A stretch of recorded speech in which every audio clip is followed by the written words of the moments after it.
मानेवर, गळ्यावर मस वाढत आहेत? मग हे 3 घरगुती उपाय नक्की ट्राय करा. मंडळी, मानेवर किंवा गळ्यावर छोटे छोटे मस दिसू लागले आहेत का? मग आज आपण मस घालवण्याचे 3 सोपे घरगुती उपाय जाणून घेणार आहोत. सर्वात पहिला उपाय म्हणजे एरंडेल तेल आणि बेकिंग सोडा यांची पेस्ट तयार करून ती मसावर 15 ते 20 मिनिटे लावणे.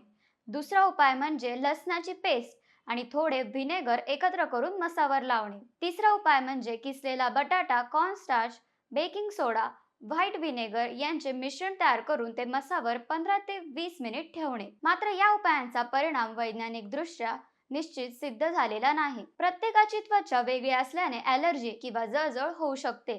त्यामुळे कोणताही उपाय करण्यापूर्वी पॅच टेस्ट जरूर करा. मसाचा आकार, रंग बदलत असेल, रक्त येत असेल किंवा त्रास होत असेल तर घरगुती उपायांवर अवलंबून न राहता त्वचा रोग तज्ञांचा सल्ला घ्या.